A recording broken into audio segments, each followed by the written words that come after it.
Friend, welcome to Jesus Energy. In this space, we move beyond beliefs, beyond actions, and into embodying and emanating the healing, loving, and transformative energy of Jesus. This project is dedicated to anyone who longs to move into a more experiential dimension of Christianity, to the ones that want to feel spiritually curious and expansive while also rooted into the love of Jesus. This project is dedicated also to the ones that might be curious about their Christianity and like, am I still Christian? And also know that they love Jesus. And this is for the ones that want to feel more alive in our body, just wake up ourselves and maybe manifest some more goodness and healing and heaven on this earth. Let's have a great time here as we meet with Jason North. Super cool, kind human. We talked for hours. This is some of our conversation. And I hope that it blesses you the way that it did me.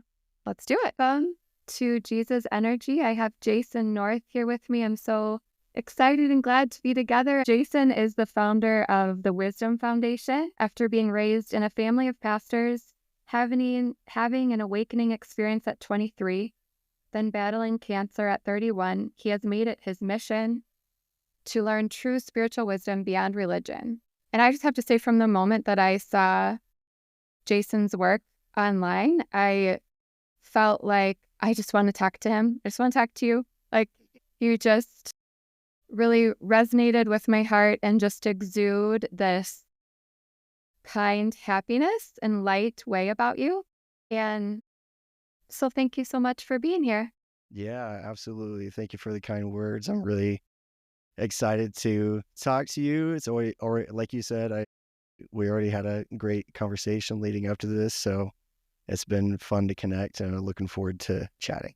Yeah. So, well, I would love to begin by hearing about how the Wisdom Foundation came about, what led you to creating it, and who it serves, who it's for. Yeah, absolutely. So the Wisdom Foundation, what we're trying to do is basically plant seeds of spiritual wisdom for the future of humanity, because we kind of need that wisdom right now with everything that's going on.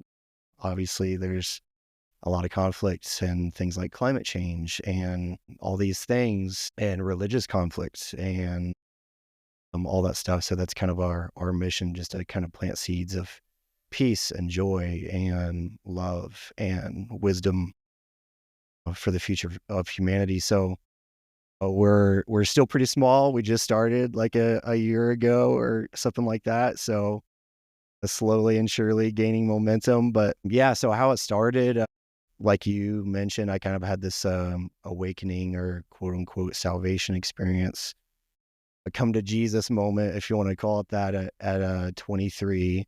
And it was at that point, like one of the things that kind of nudged me towards the path of wisdom or seeking spiritual wisdom was my mom, because at the time I was going through a lot of personal failures. I was just things were unraveling, and I, kind of hit this rock bottom moment or whatever. And my mom was like, I think you need to seek wisdom, And then yeah, just kind of had this awakening, come back to God moment, which I already knew God as a kid. So I had that background, but I kind of lost that relationship. Yeah, I came back to that, and where I finally let go of my ego again, and got in touch with spirit again, or source, or God, whatever you want to call it. So at that point, I was learning so much. I kind of became a hermit. I was reading all these books and just like learning a lot, and just started to have this vision of, I don't know, some kind of organization or where I can spread that spiritual wisdom on a planetary, global basis, and just kind of like, I needed to learn wisdom. I need to learn how to let go of myself, let go of my ego, trust in higher power. And that was revolutionary for me. And if I could teach that or spread that on a bigger scale, that's what the world needs. And so I just kind of started to have all these ideas of how I could do it and what to do or whatever.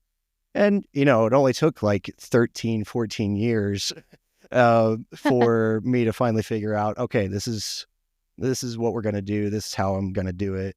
And there's been a lot of pivots and stuff like that, trying to figure out how to do it. And we have a board of directors and getting feedback from them and talking to other teachers and trying to get feedback from them. So it's been a process, but yeah, that was kind of the beginnings of it.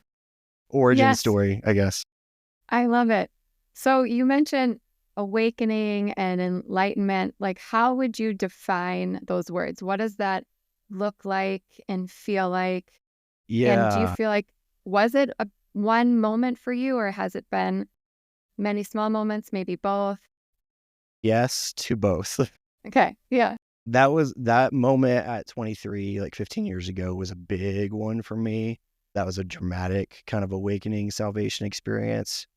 Can I ask And what there's was been, happening there? Sorry to interrupt. what was that again?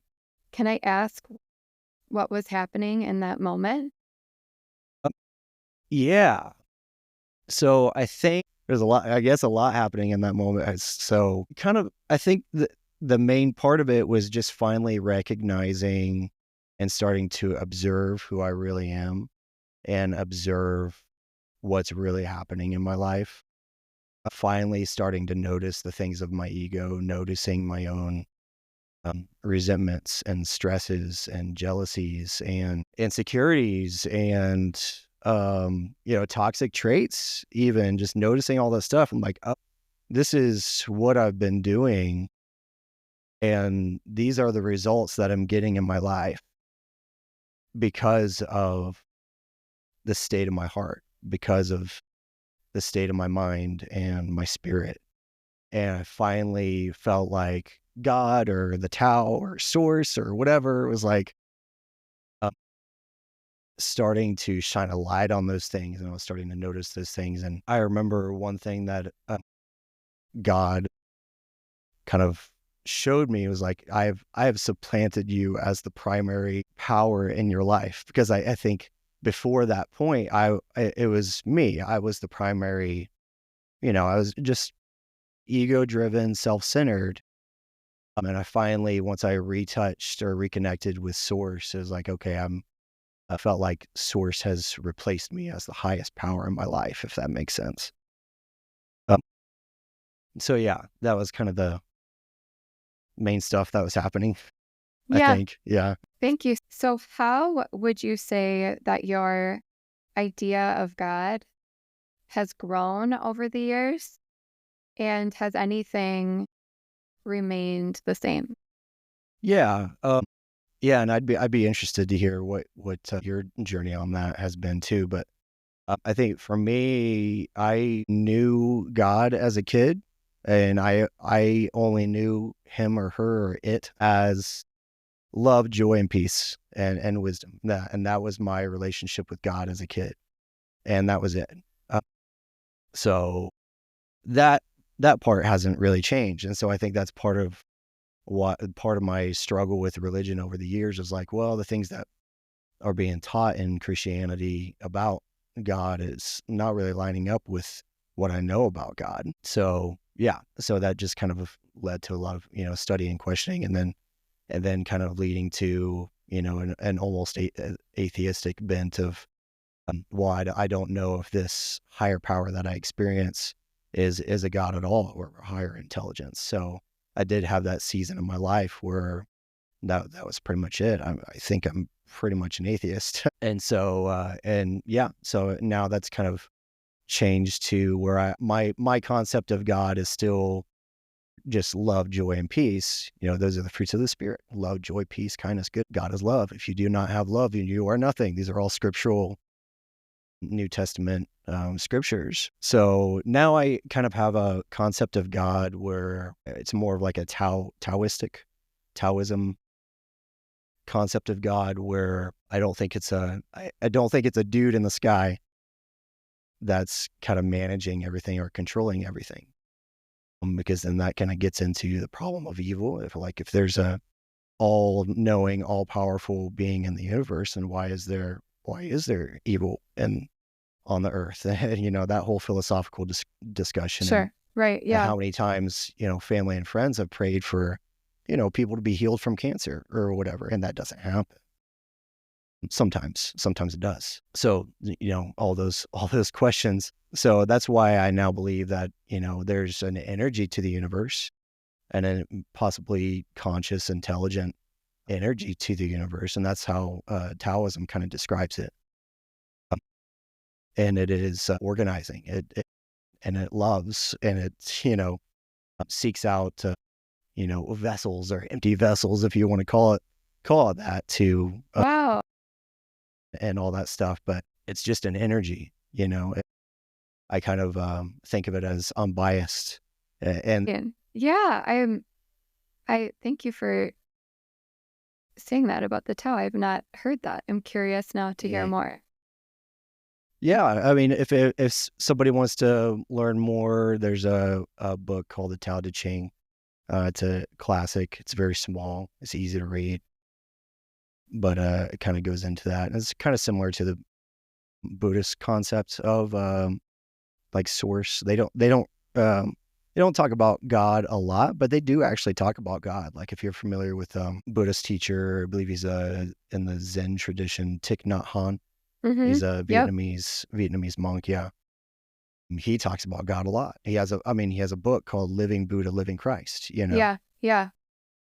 So yeah, so that's kind of a interesting how Taoism and Buddhism and Christianity all talk about God. And then not to get too rambly, we could go down some I love it. rabbit holes, I guess, but the that concept of a divine consciousness that pervades the universe is pretty common to all traditions, including Christianity. One particular example of that is in the book of John, in the very beginning of the book of John, where it talks about Jesus was the Word, or in the beginning was the Word, and Jesus is the Word. And Christians usually assume that means that Jesus is the Bible, and Jesus is the Word. That means Jesus is Scripture. That's the original. Well, that's not what that means. The original word for word, quote unquote, was logos, which you might know. And logos was a Greek concept that John, supposedly, if it was John that wrote the gospel, borrowed from the Greeks. And the idea of the concept of the logos was just a divine energy that pervades the universe. And that's it. A fairly unbiased energy that pervades the universe. It's creative, and it's an organizing principle. And so Christianity has that concept, Hinduism has that concept, Buddhism, Taoism. They're all pretty similar. Interesting. I've never heard that parallel. Okay, so that makes me think of what I'm so curious and excited to hear your heart on. The scripture when Jesus says, I am the way, the truth, and the life. No one comes to the Father except through me. Yeah. So yeah, curious to know, like, I know we're both drawn to the word beyond. Like, Mhm. how can we move beyond just holding a belief? And like these words, so often it feels like becomes a barrier Mhm. to God versus bridge, right? That I feel like I experience Jesus to be in my life. The true, I mean, I feel like that's an old image from Christianity, but I really do like, oh, Jesus is a Mhm. bridge connecting Mhm. me to love that is bigger and more than me. And also, I think we can sense, right, that Jesus isn't saying, say this over and over again in your mind and you will be given Mhm. everlasting life. God isn't like requiring this thought that we hold on tight to be Mhm. gifted heaven. So it's like, how can we move beyond the words as a belief and into letting the wisdom like permeate our Mhm. being and ourselves and actually like light up this electromagnetic field of our heart? Yeah. How can we go Yeah. deeper with those words? Yeah, absolutely. And it's such a huge, important discussion that you're absolutely right. It's a hurdle for, it's a hurdle for Christians. It's been a hurdle for thousands of years, in my opinion. And it's still a hurdle today. It's like any discussion about, oh, well, Jesus is actually universal, and oh, love is universal. Like, well, no, Jesus is the only way to God. It's still definitely a philosophical hurdle to a lot of people, unfortunately. So what to do with that scripture, how to interpret that scripture is a really good question. Uh, I've spent a decent amount of time trying to tackle that. So for me, without getting too far into it, because I could probably talk Please do. Give me it all. like a I'm pretty so long curious. time about this one topic. But to put it simply, I think that question can be divided into two ways. One is whether that's actually what Jesus said. And that's not just, me trying to be like skeptical or just like question everything. It's just there are legitimate reasons to believe that that may not even be what Jesus said. So we can get into that if you want. But so I guess real quick, the Gospel of John. So the all the four Gospels, Matthew, Mark, Luke, and John, they were all written at least 30 years after Jesus died, which you might know. I actually didn't know that. Okay. They're pretty late. And so John is the Yeah. latest. John was written 60 years after Jesus died. Fascinating. So as far as a quote unquote eyewitness testimony that wasn't written down until 60 years after the events happened, it just kind of calls to question the testimony in general. That's my personal opinion. And when you look at or read the Gospel of John in comparison to the other three Gospels, it's quite a bit different. There's Yeah. no other gospel has Jesus saying those words. And so in New Testament scholarship, they have a concept or a method called multiple attestation, where if a quote or a scripture is attested by the other gospels, then it's confirmed by other gospels. So even, in New Testament scholarship and those methods, using that method of multiple attestation, you kind of like no other gospel says that. And it's just not confirmed by any other gospel. So there's a decent chance, because of those two facts, that he may not have said that at all. So that's a thing. And then the other part, and we can go talk about that more if you want, but the other part is interpretation. So there's or hermeneutics is the study of interpretation. Yeah. So it's like, for me, I think that's the most important. Let's just assume that that's exactly what Jesus said, and John wrote it down perfectly. Yep. Even 60 Okay. years later, and that's exactly what he said. Yeah. Even then, there's a couple ways to approach that as far as interpretation. And I don't want to get too philosophical here. Bottom line, one good way I think to interpret that is, okay, I am the way, the truth, and the life. No one comes to Father except by me. What is Jesus' way? Jesus' way is love. And so no one comes to the Father except by my way, which is love. To me, it could be that simple. Why do we have to extrapolate and say, okay, well, that means that no one comes to the Father except by me? That must mean I have to confess Jesus as Lord or I'm going to hell. I feel like the first thing, like, Jesus' way is love, and that's the only way to God, is a simpler and probably and just more straightforward and possibly more accurate way to interpret that verse. Yeah. Yeah. For me too, So like I'm so oh sorry. You no, that's pretty much it. And there's one other aspect to interpretation we can go into as far as like context of when he said that and who he was saying that to, the cultural context of yeah, that. We can get into what that is as well. So for me, I think it's important to understand who he was talking to. He was talking to the Jews. There's a lot of false messiahs in that day. They're in the middle of Roman oppression, a Roman occupation, and there's a lot of false messiahs. And so trying to show the Jews out of compassion and love for the Jews is like, okay, there's a lot going on and you guys are being oppressed right now. And there's a lot of pain right now. And there's a lot of suffering right now. And you're trying to figure out where to go and who to look to and trying to find your Messiah that you've been expecting for hundreds of years. They're, the prophecies of the Messiah were hundreds of years old, and they fervently, like with a lot of energy, wanted and expected a Messiah.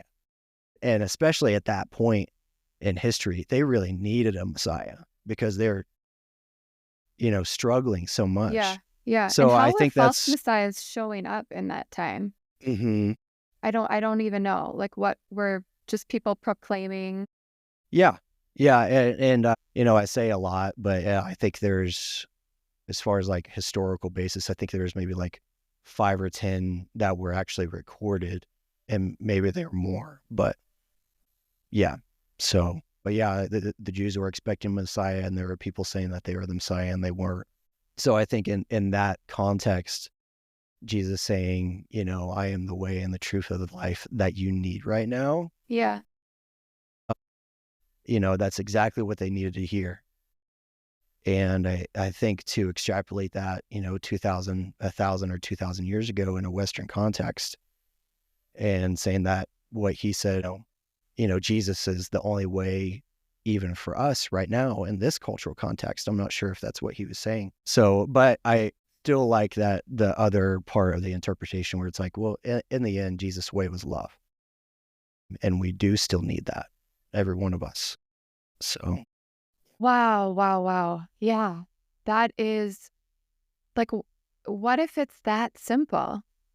Like, how thinking about it this way, I'm really going to sit with this and chew on this. And I know that this will come forward with me. And I just want to hold this in a more gentle way than I have before. And I just feel inspired to, like, thinking about it this way. How does that change and impact the way that I live and the way that I show up in relationships and the way that I show up in ways of, relating to people that grew up differently than me? I don't know. Like, I just feel like I can really sit with this for a while. And I'm really grateful for your teaching. And I know all the time and thoughtfulness that you've put into thinking through this. And wow. Yeah. Yeah. That's just making me think of, like, what if Jesus was here right now mm, saying those words or something like it yeah, to us? yeah. Love is the way. Like, what does Jesus teach us about living an awakened life? Mm, What's your, yeah, absolutely. Like, yeah, I think that, like, it's an interesting question, like what he would say to us right now in this context, in this time. yeah, But also there's things that he, that were recorded in the Gospels that he was teaching us about awakening and real salvation and or enlightenment, whatever you want to call it, that are in Scripture. So there's kind of like those two sides of the coin there. But yeah, so like what he would say right now differently, maybe that's a good question. Maybe he would clarify more. He was like, well, I don't mean like me as a person is the only way and you have to confess me. That's not what I meant, guys. Maybe he would make it more clear, like, my way is love, and I'm just light. You know, I'm beyond form, and like I am one with God, and he talks about that. I am one with the Father.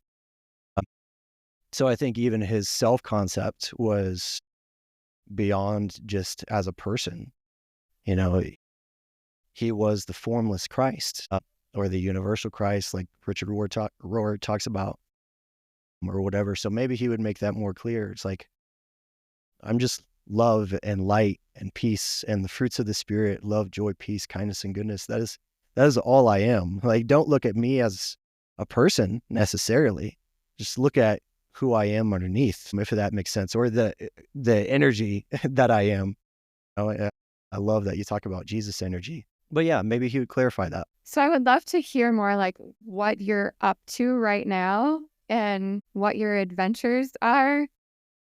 And I think just thinking about like, how are we as people that long to learn from the wisdom of Jesus and follow after Jesus, like, how are we Mhm. trying to embody this love? Mhm. And that just made me think of your amazing journeys and just what you're up to and what's pulling you. It's like, Yeah. yeah. I mean, yeah, I'm having some adventures right now. And I kind of like what I mentioned earlier. I want to preface it by just saying, like, this is just the journey that I'm on. And so I'm spending a lot of time. I live in Ecuador. Uh, so there's a lot of mountains here, a lot of beauty here.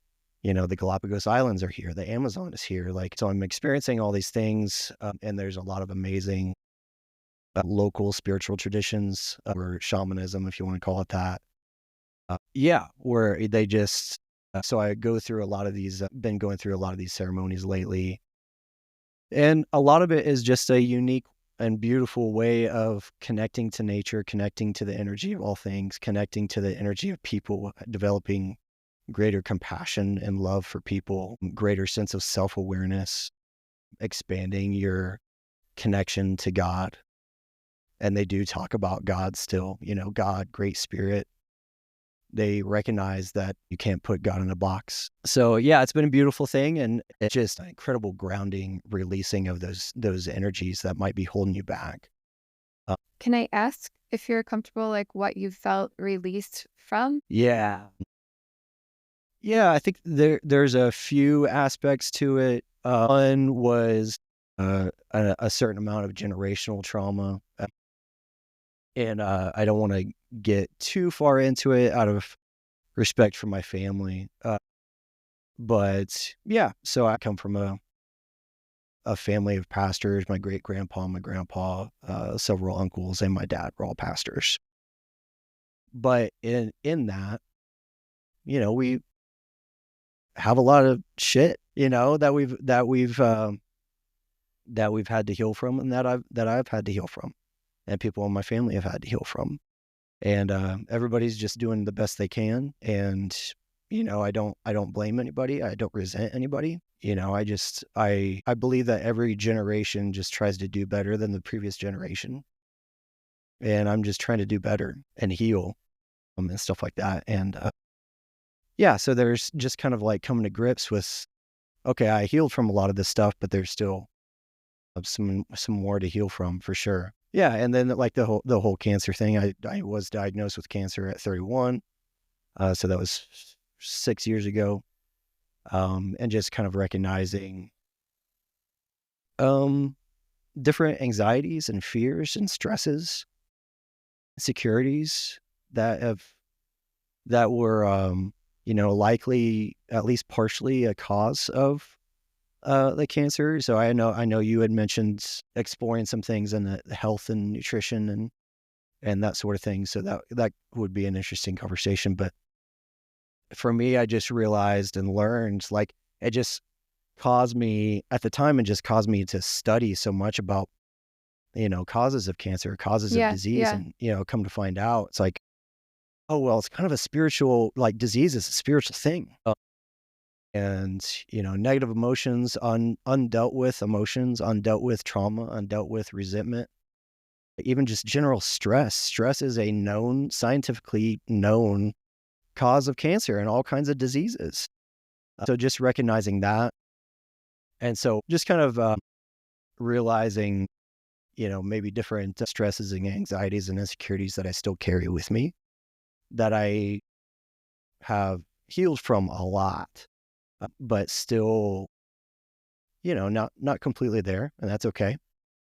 So it just kind of helped me notice those things, realize those things. Like, well, I do kind of have these fears often of what people will think of me, or of judging me, or of, is what I'm doing okay? Mm. Or is it what I'm saying? Okay. Just having those, sorry. Yeah. Just coming to grips with those things. So, yeah. Yeah. So that's so beautiful. Thank you for sharing that. And how is your health now? Yeah. It's good. I did no issues. Been cancer free for, I was given, it got pretty far. I got to stage 4 and they said I had a 25% chance to live past 5 years. And it's been 6 years. So, and part of that is like, yeah, there's the spiritual aspect and dealing with stress, anxiety, emotions, that sort of thing. There's also the nutritional aspect is a huge cause of disease, as you might know. Like all these interesting things about epigenetics, even like, we think our genes and everything is set in stone, but there's, the science of epigenetics where we actually have a little bit of control over how our genes are expressed. Yeah. And That's what my teacher whether would they're say too. mutated Like or it's not. something you can turn on Yeah. Yeah. or Yep. off, Exactly. essentially. Yeah. Yeah. Was that what you found as well in your learning after? Absolutely. It's Okay. like, oh yeah, Yeah. we can turn these switches on and off Yeah. spiritually and nutritionally. And there's a lot of good info about that out there. But yeah, just had to learn a lot of stuff. Yeah. So Yeah. And you mentioned like with my health journey, very different, but I just after having babies, my hormones went wild mhm. and went through like PPMD and a lot of autoimmune like conditions, or I would eat certain things and like not be able to get out of bed for a week. And just my Oh my system gosh. became so sensitive and heavy, and meaning like fatigue heavy, right? And malaise. And then I found a teacher in regenerative health, and she teaches very similar things to what you're saying. Like it is anything that we are taking in is impacting ourselves, whether that be thoughts, emotions, our spiritual health, um, herbs, what have you. That herb, just like actual, I'm obsessed with like herb droppers. I don't know if that's Cool. something you do at all. Not yet. It is like, that is my heaven. I just love Really? it. Okay. Yes. So she walked us through healing like the adrenals, the kidneys, and then we would take herbs associated with that particular gland. And then as I was cleansing the liver, for example, we were guided to move through releasing anger, pent up anger that can be associated with the liver, and trying to retrain body, mind, spirit, soul away from anger and toward forgiveness, love, mercy, and actually try to That's rebuild amazing. cells in that way. Yeah, Yeah. reminds That's me so much incredible. of what you're saying about like Totally. anything. Yeah, yeah, Totally. yeah. Yeah. And I That's too like amazing. move. Yeah, it's funny that just what you said about like, is what I'm saying okay? What brought emotion there for you? Like, that's one of my deepest things too. Like Mm. that's something that I am working on healing and reprogramming as well. Can I ask like how you are reprogramming that for yourself? Yeah. I think that's been such like a gradual thing that's Yeah. hard to put into words maybe. Yeah. But maybe for me, just kind of noticing that anxiety is there or that fear is there. It's like, oh yeah, I really do have that fear a lot, don't I? And Do what you is like that? catch it? Like, do you like notice a thought in your Yeah. mind? Yeah. Okay. Yeah. So for me, like noticing is is the first part for anything. Noticing what's going on in your mind, I feel like is one of, if not the most, number one crucial aspect of the spiritual journey, and most of, well, pretty much all spiritual traditions in Christianity talk about that. Just noticing yourself, like noticing yourself for real, shining a light on yourself to the point of crucifying yourself, taking up your cross and following Jesus, that sort of thing. So yeah, I think like noticing those emotions for me has just been, yeah, probably the most important part for me. It's like, okay, That's an energy that arose in the Yeah. moment for whatever the case may be. Yeah, acknowledging that and recognizing that it's just an energy that can go away and that can dissipate. It's like, and after some acceptance, okay, like, okay, that's there. I accept that Yeah. Yeah. for better or for worse, and I'm not Yeah. judging myself for that. Yeah. Because that it can go into, okay, you notice the thing, and then you kind of like judge yourself for it. It's like, oh, I did that. I'm doing that Yep. again. Why am I doing that?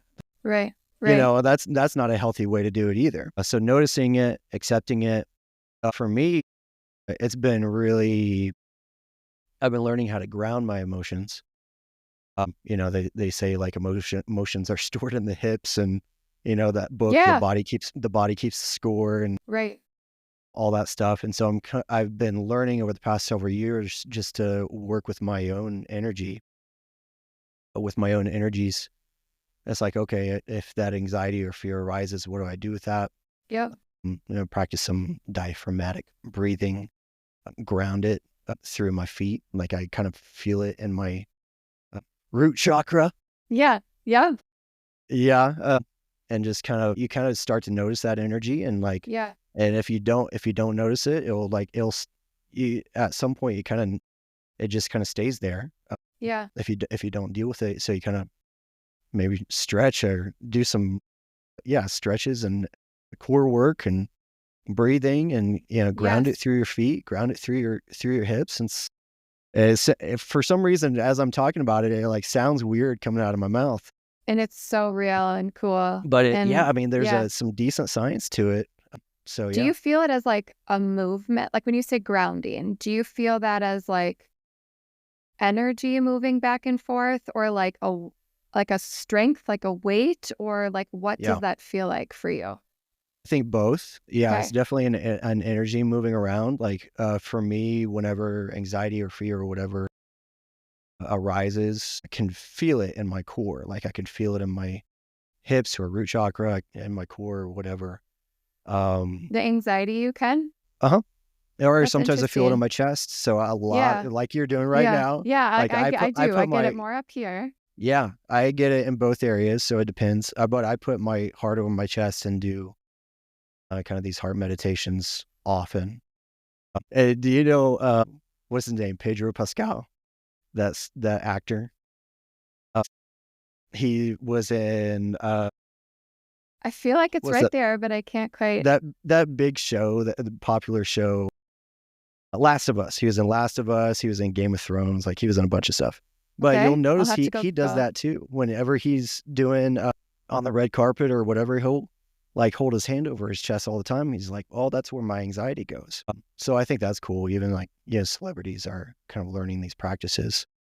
But anyways, to answer your question, yeah, it's an energy that you sense, but also it's an energy that you can dissipate, and it really is a grounding through to the earth practice. And there's a few different ways to do it.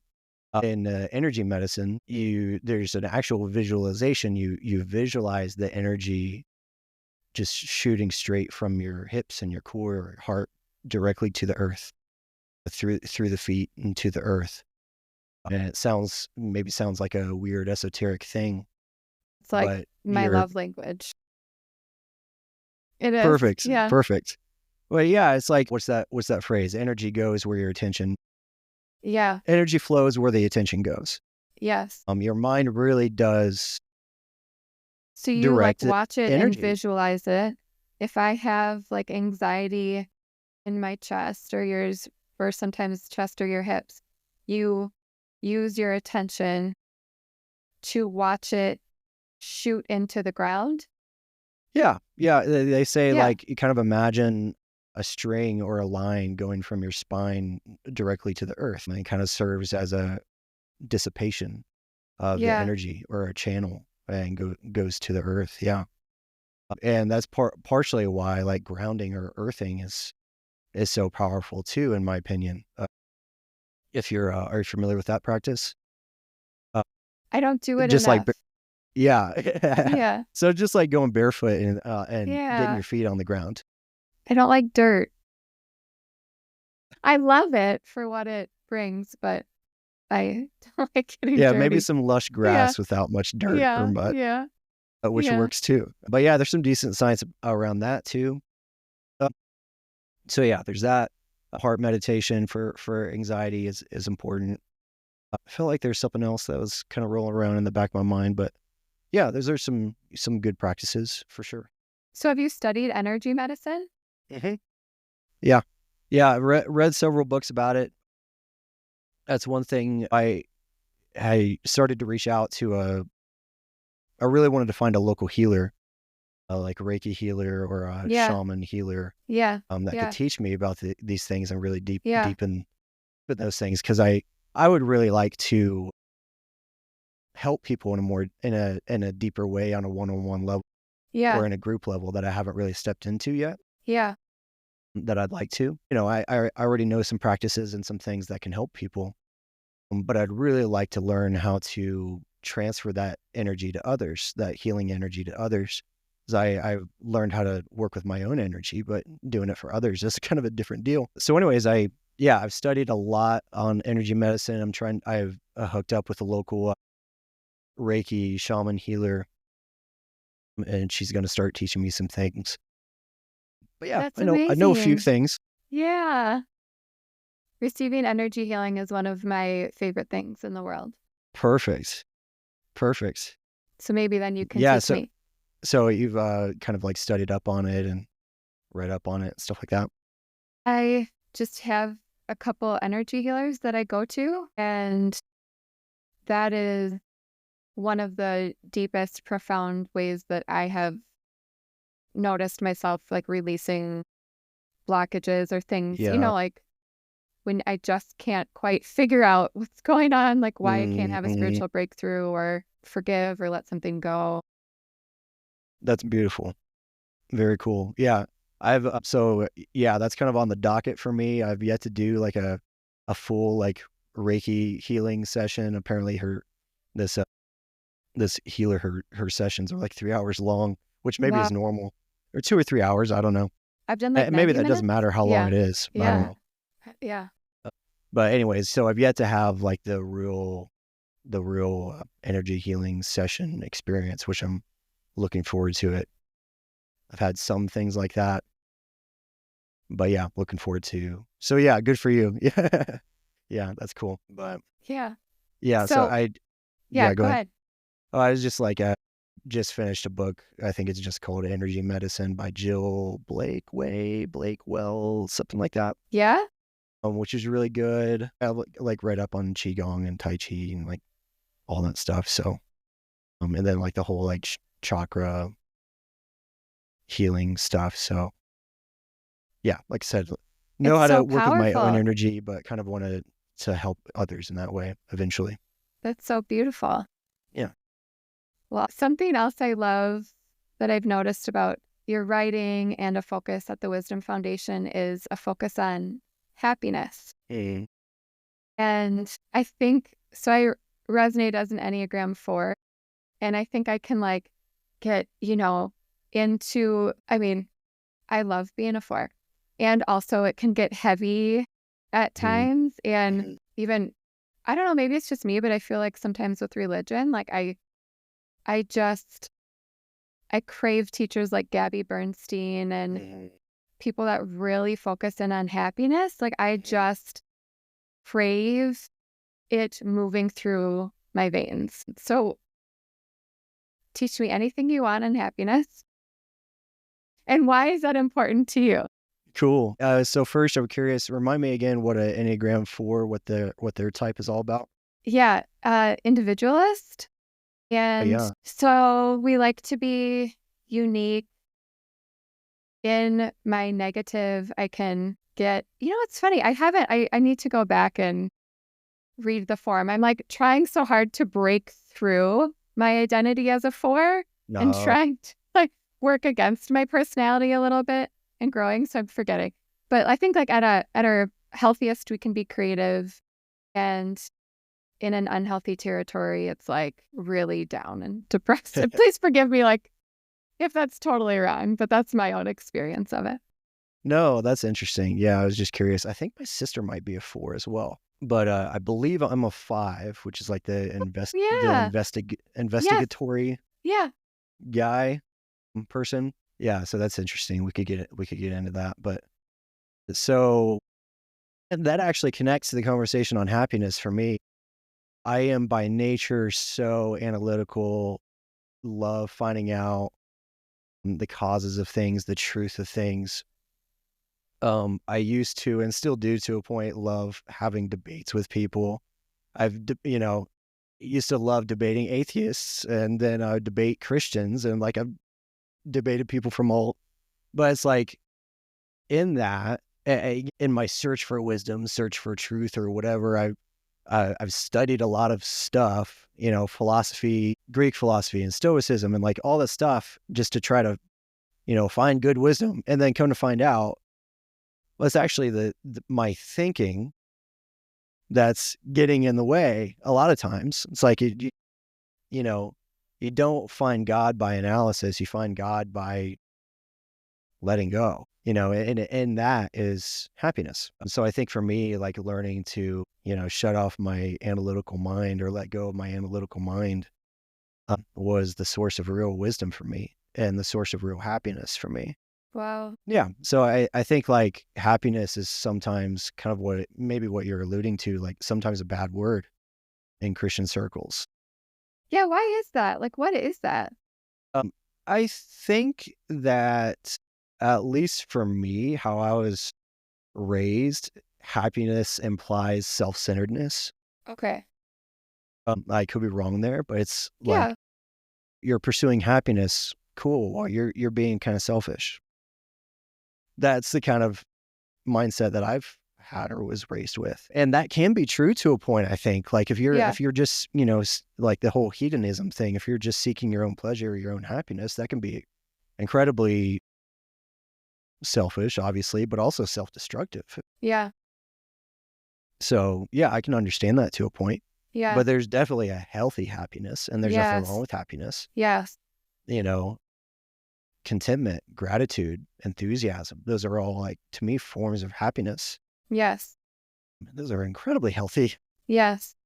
So it's something a buddy of mine showed me a couple weeks ago was the root word of enthusiasm, or the root definition of enthusiasm means possessed by God or God within. So if you're enthusiastic, like there may be a decent chance that, you have a good relationship with the love, joy, and peace and happiness of God. So I That's thought that so was kind of beautiful. cool. That's so Yeah. cool. So I don't think happiness is bad at all, and I think that definitely overflows onto others. Like it's not just for Yes. ourselves. If you're enthusiastic and grateful, and happy, people catch on that, and they like your enthusiasm, they like your happiness, they gravitate towards that, and that pours into other people, and maybe that makes somebody's day a little better. Yes. So I don't think there's Yeah. anything wrong with that.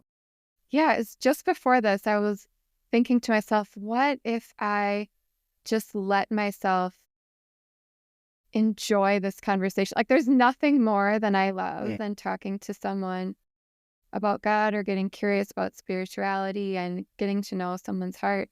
Like, I can feel almost sometimes I like put a restraint on myself. mm, And and that's going to make me cry. Like, I just want to be enthusiastic. Like, I mm. just want to let myself go. And yeah, so thank you for saying that. I Yeah, love no that. That's so problem. beautiful. Yeah, it's amazing how, I just feel like the things that are making both of us emotional maybe uh, were are religious blockages. I'm not sure. Maybe that's part of it. It's just like, oh, you're not saying the right thing, or you're not doing the right thing, or you need to keep yourself under control. You're being a little bit too enthusiastic, or whatever. Maybe those are religious things, and I know those things are present in outside of religion too. I think that's just kind of maybe a human thing. I don't know, but yeah, I think that's beautiful. Yeah, there's nothing wrong with enthusiasm or happiness for sure. Yeah. Along with that too, I know we both have some curiosity around manifestation. Mm, And I've been studying it a little bit just for fun the last couple years, maybe 3. And on a level, I don't think it's like selfish. It feels like it's been my way to try to like a calling I feel like God has on me that God has on each of us, right? Like sometimes for whatever reason, manifestation just really pulls at me. I think it's super cool and it Yeah. helps me. Some of the tools that I learn have just been helpful, like getting out of my own way to try to write or to do this project. And so in your learning, what are some things that are like misconceptions around manifestation? Hmm. And how can we use manifesting tools to live out more of our essence and, Yeah, totally. yeah, live out our callings? I love that question. It's very interesting. I think for me, Jesus was a master manifester. Right? I'm like, thank you. This makes me so happy. I'm like, is anybody seeing this? Like, this is Christianity. Yeah, Like, at its, yeah, absolutely. So I yeah, completely agree. And I mean, it's fairly easy to see. Like, I mean, people are using different words. The Bible's yeah, using different words. They use words like prayer or faith, then the faith is a whole topic in itself. But yeah, Jesus was totally a manifester. All the miracles and healing miracles and like all these things, like he knew what he was doing. And like, in my opinion, his ability, yeah, you might have some like born in ability, born with the ability, but I also think it's a skill. Like I think Jesus learned that skill, like, and he mm, cultivated that skill. do you Like think I that's think a skill he, we can cultivate? Sorry to yeah, interrupt. yeah, Yeah, absolutely. So like with everything that, as much time as he spent in solitude and fasting, um, I those are crucial aspects of manifesting and prayer and connection to God, in my opinion. yeah, And those things, especially even fasting, that's a common to all spiritual traditions for sure. Like Jesus said, some things you can't, some demons you can't cast out unless, with a lot of prayer and fasting. So that cultivates power. It cultivates energy. Uh, So yeah, frequently withdrawing to the wilderness to pray. He did that all the time. And I believe that that's a crucial way to cultivate the ability to manifest. Um, taking time to pray and taking time away. yeah, Yeah, yeah. Learning to let go of yourself, I think, is a crucial aspect.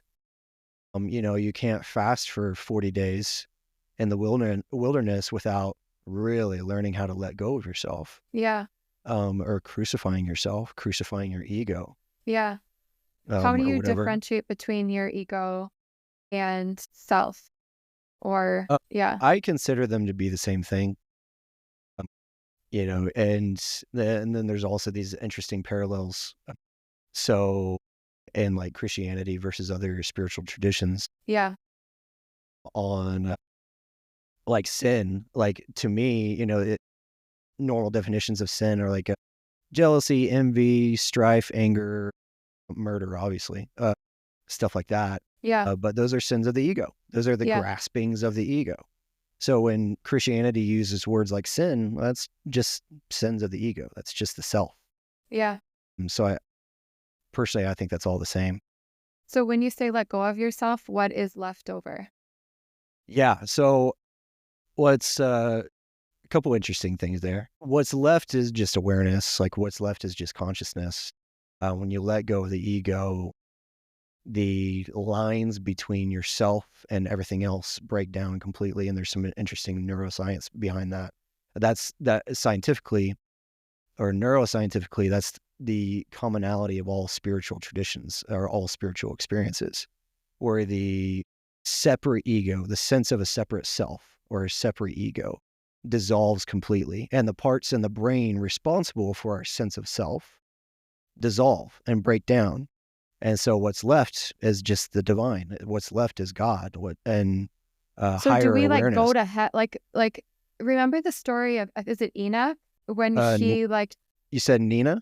Enoch, is that right? In Enoch. the Bible when he just like God just took him?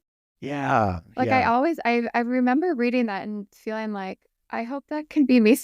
That probably sounds so weird, But like, so if when everything dissolves, like, is that when we leave our body, or can you dissolve that completely now? Does that make sense? Yeah, like I Like think in your like body, like in physical form. yeah, I think like any sense of your body as a separate self just breaks down and dissolves, and you're you're not just aware of yourself, you're aware of everything, and your identity. So ego is identity, and the self is identity.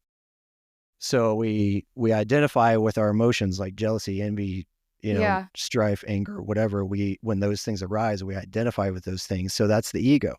Whatever we identify with is the ego. So when we start to, observe those negative emotions, start to observe our patterns and thoughts and beliefs and stuff like that, we start to loosen that identity with those things. And so our ego starts to loosen. And so let go of those things enough, let go of those identities enough, and your sense of self just completely goes away. And that's where we get ideas of crucifying the self, letting go of the self. He is greater than I, all those things. Yeah. And so you just stop identifying as a separate physical self, and you start identifying with everything, the energy of all things. Your compassion for people increases greatly because you see no difference between you and the other person. So yeah, that's my That's view, at least. beautiful. Thank you. So, lastly, and thank you for your time. I could No, we keep could you go all on for a while. afternoon. I feel like there's still some things we You're can so unpack about lovely. manifesting. Yeah. Yeah. So, like, what's something, maybe one question, like, is there something you want, like a holy level, long for desire that you feel love, compassion, God is calling on your life right Mm. now? And how are you manifesting that? So for me, my one of my main intentions is just to go deeper into God and to know God more, to let go of myself even more, and develop the fruits of the spirit more in love and joy and compassion, and all those things. Develop my compassion for others. Go deeper into the mystery that is God, the miracles and the healing that happens because of that. I think like God is such a huge mystery, but that brings the miraculous and brings, the ability to manifest things in your life. So yeah, just trying to, I guess, manifest a deeper relationship with God itself, manifest deeper love and compassion, a deeper peace and deeper miracles. I'm practicing trying to manifest, changes in weather, and even like, and healing in my body, of course, and different synchronicities. I'm finding lately that spirit is manifesting, God is manifesting different synchronicities, and meeting people that are just like totally serendipitous, and things happening that are just, small miracles, but they're still like, wow, that's super cool. That's totally God. And I want to develop more of that. I want to develop more of the master manifester skills of Jesus. That would be sweet. And not just for my own sake, not just to manifest a cool car or a cool house or whatever, but to manifest healing for myself, manifest healing for this planet. Oh, That's something that I try to focus on as well. It's like, okay, we have the power to manifest pretty much anything that we want. And right now, the planet needs us to manifest peace and love and wisdom. So I try to practice that sometimes as well. Like, what does it look like to manifest and visualize a world of, and actually a world of peace and love? Like, that's just it seems so far off or unapproachable sometimes. Well, I was like, no, we can manifest anything that we want.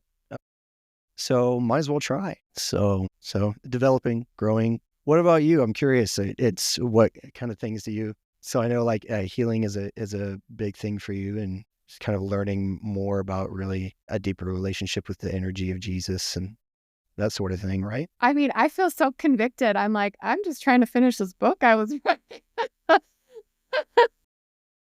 And Well, you're I like mean, I have that so stuff pure too.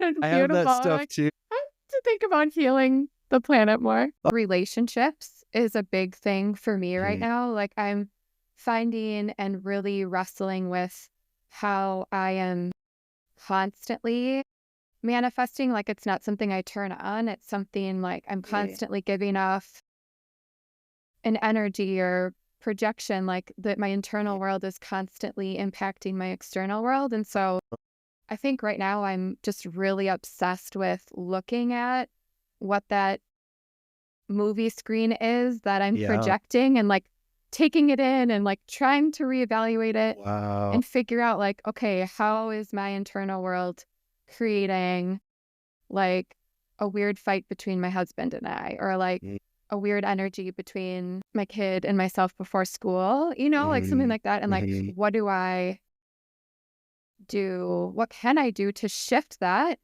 in my insides, in my spirit, to help create something that's like more peaceful or happy or Mhm. like enjoyable? Right. Yeah. So I think that's what I'm like, really. Yeah. Which is huge because like that's like a next level of self-awareness because like, our emotions and our feelings and our thoughts or whatever, they really do reflect around us and they create the results around us. The universe is paying attention, like we're manifesting something all the time. It's just a matter of what are we manifesting and are we paying attention to what we are projecting like you're talking about. Yeah. And right And now that it's that like can a be little paralyzing for me. Like I'm trying, like, like maybe that sounds depressing, but like, how can yeah, I don't know. Maybe I overanalyze no, I things. I get it. Then it becomes almost like a huge responsibility. I kind of Yes, understand yes, what you're yes. So talking it's like, about. again, like, how can I let that go? Like, evaluate, but then give it up. Yeah. Yeah, you start to pay attention to these like micro emotions Yes. or whatever. It's like, I don't want any kind of fear, any kind of anxiety to reflect in Yes. my family or Yes. whatever. So I get that. Yeah, that's Yeah. tough. Yeah.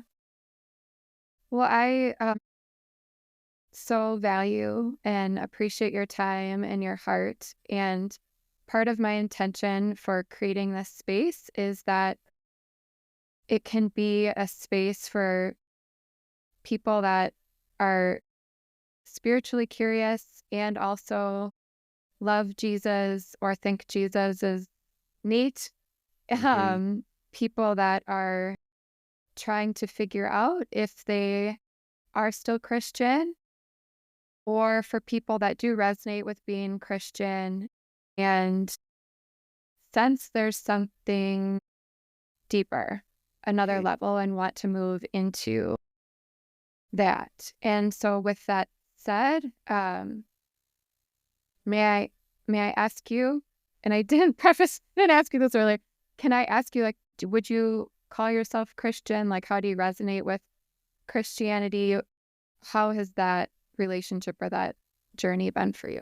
Yeah, I think so. I do identify as a Christian. I identify as a follower of Jesus. So yeah, I identify as a Christian. But I think a lot of times for us Christians or post evangelical Christians or whatever you want, deconstructing Christians or whatever you want to call us, that just the desire to label yourself can be a part of the confusion. It's like, am I a Christian? Am I an atheist? Am I whatever? That can be good. Like I get it, and like I Yeah, yeah, wrestle yeah, with that all the time. Like, what yeah. am I?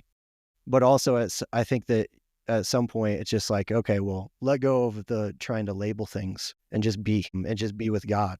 It doesn't really matter. Our words, our human words to define what we are or aren't in the end doesn't matter too much, but kind of, but just like let it go every now and then is my advice. That's I think something that I've had to learn myself. So Yeah. Thank you. That's beautiful. And I just have some yeah, no problem. rapid questions to end with. Alrighty. So, when do you notice God's presence in your body or how? I notice God's presence in my body most when I just let go of myself the most, get quiet, get still, like whatever way. Everybody has a different way of doing it.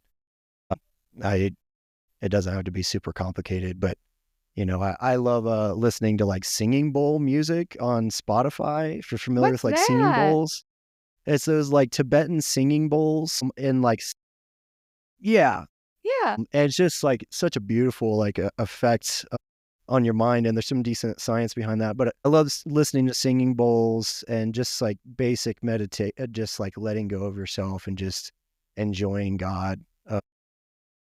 That's when I feel God the most in my body, and recognizing that God energy or Jesus energy is in my body, like I am energy. And so sometimes it's helpful just to be aware of that energy that's coursing through your body, vibrating in your body at all times. That's amazing. Yeah. How about, how about Jesus? Is there something different there? Or is it the same? Different and the same, I guess. Like sometimes I pray or meditate and I sense like Jesus's presence outside of myself, sort of, or like kind of just that he's like observing me or just here or whatever almost as a person. But then sometimes I sense Jesus as just beyond being a person at all. And I just sense his energy in my body in general, which I consider, Jesus energy and God energy to be the same thing. So when I sense God energy, Jesus energy is there too, in my Thank you. opinion. So, yeah. That's so cool. I'm so happy. How do you feel God speaking to you right now, and what are you hearing? Yeah, I think that there's quite a few things that I'm kind of trying to process right now, including like the whole like learning how to ground myself and just be like content and letting go of my insecurities, anxiety that we talked about earlier. But I think one thing that I'm learning for myself personally and just like my nonprofit, like the foundation and stuff like that, am I used to feel just this sense of urgency, almost stress of like the world is in the state right now and we have to have wisdom now. And it's up to us to do it, or up to me to do it, or uh, whatever. And I'm kind of like realizing lately, or God's telling me lately, like it doesn't all depend on you, for sure, and it doesn't all depend on you and your team or whatever. The thing that I'm realizing is that the planet is already changing, in my opinion. I think that people are already awakening, and I think some of our institutions are already crumbling, and like in a good way. In my personal opinion, some of that is good. Our religious institutions, some of our political institutions, I think some of that is crumbling, and I think that can be good. And I think people are waking up to a higher reality, waking up to Jesus energy and God energy. And there's so many people all around the planet, like you and other teachers and organizations and groups or whatever, that are already working on that transformation within themselves and doing amazing work. So I just like kind of am learning that, what I'm trying to do is just one hub of the bigger network of people that are light and love and trying to create light and love on this planet. Uh, So I'm just a small part of the bigger picture. And if I can, nudge the planet a little faster or something like that, or plant a seed, then cool, great. But I'm kind of just learning this, like, just rest, be still, trust, have faith. The world it's just cluster right now, and just to not let that, not identify with that, not stress out about that, and not have this frazzled sense of urgency, like everything has to change right now. Yes. That's what I'm learning. Yeah. Yeah. What does faith mean to you? Yeah. So I think there's two halves to faith, or definitions to faith. Like there's the faith that, if you have faith in God, you have a belief in God. Like faith can mean belief, faith can mean doctrine, or whatever, faith-based religions or whatever. But then there's also faith, just simple trust. like trust in the universe, trust in God. Um, in scripture, it says like, it talks about God's providence, all things work together for those who believe. And that's also a parallel, a spiritual parallel that's in all traditions too. So yeah. So I think like faith is just trust. Yeah. Maybe I feel like another thought's rolling around in there, but that's pretty much it. Thank you. Yeah.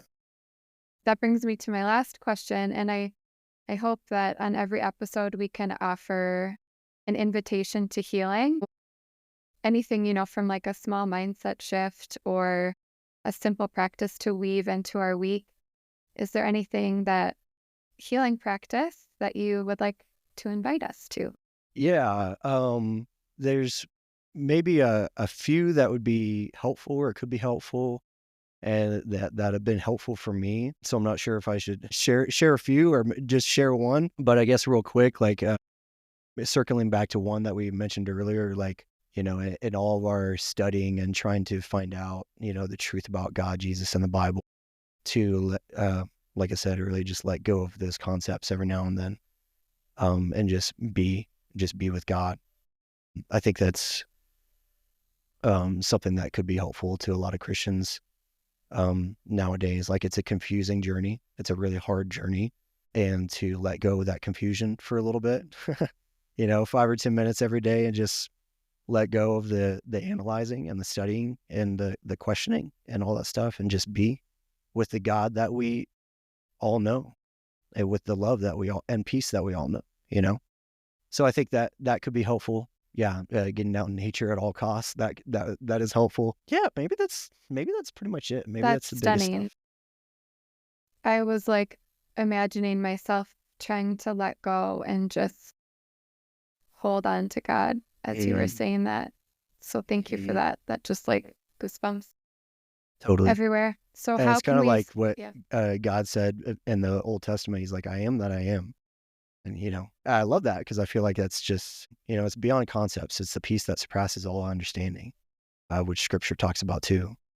So just like letting go all those concepts, because God is beyond all those concepts. So yeah, maybe that's helpful. That's so helpful. Where can we go to support you and find you? Oh, well, my website is jasonnorth.me. I'm on social media, or on Instagram. I think my handle is just Jason B. North. But yeah, website. I got some decent blogs or blog articles on my website, and resources, meditation resources, contemplative prayer resources, that sort of thing. So maybe that would be helpful to people. Pretty much. Awesome. Yeah, that's pretty much it. Sweet. Well, thank you, thank you, thank you, thank you. I just see the light in you. Thank you for sharing it with me today, and for anyone that is with us. And I just appreciate you and value you and your time so much. I appreciate that. Well, likewise, it's been amazing to meet you. I love your heart. I love what you're doing, and the energy that you're bringing to things, and this podcast, and the seeds that you're planting, is really beautiful as well. So it's been amazing. Hopefully we can chat again. Yes, I would sometime love soon, that. even Please, if please, please. off podcast, on Yes, podcast, yes, doesn't matter. yes. Will you be my friend? Yeah, can we be friends? Do we just Can we become be best friends? friends? Yeah, love it.